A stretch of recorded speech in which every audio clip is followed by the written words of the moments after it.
Noyer le poisson, voilà comment résumer l'objectif de la commission parlementaire sur la lutte contre les groupuscules d'extrême droite en France. Dès le début des manifestations de Gilets jaunes, l'exécutif a voulu à tout prix réduire et restreindre le mouvement social à une prétendue mobilisation groupusculaire. C'est d'ailleurs ce que disait déjà Christophe Castaner fin novembre. À l'appel de Marine Le Pen, qui avait invité les manifestants à venir sur les Champs-Élysées, effectivement, près de 5000 personnes sont mobilisées. Mais ce que l'on constate, c'est qu'aujourd'hui, l'ultra-droite s'est mobilisée, est en train de vouloir dresser des barricades sur les Champs-Élysées. Groupuscule extrême droite, Marine Le Pen, le gouvernement d'Emmanuel Macron n'est pas avare de raccourcis. Et ce n'est pas l'extrême gauche qui pourrait s'en plaindre.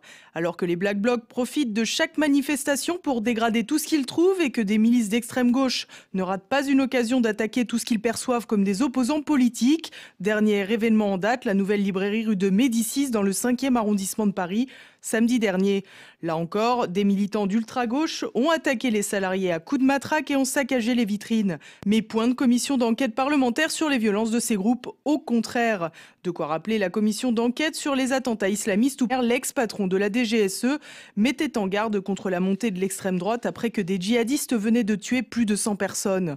Cette fois, la commission d'enquête parlementaire est présidée par le député de l'Hérault de la France Insoumise, Muriel Ressiguier. De quoi comprendre pourquoi les violences d'extrême gauche l'intéressent moins. Parmi les 3 vice-présidents de la commission, on peut également compter sur le député de La République En Marche, Émilie Guérel, qui avait déjà fait forte impression pendant la campagne des législatives. Comment est-ce que ça se passe en termes de financement de cette campagne ?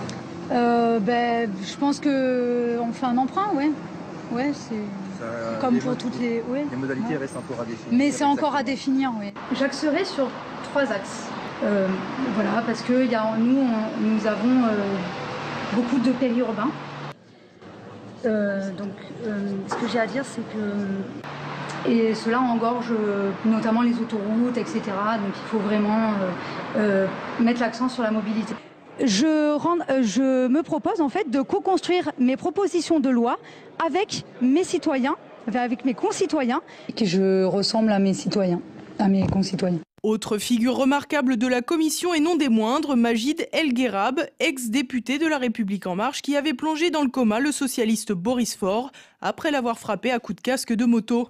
Un homme qui aura sans doute une expertise pointue sur la pratique de la violence. Cerise sur le gâteau de la commission d'enquête, la présidente insoumise a eu l'idée de convoquer Marine Le Pen et Marion Maréchal. L'information ayant fuité, la présidente a finalement renoncé, expliquant vouloir créer un effet de surprise.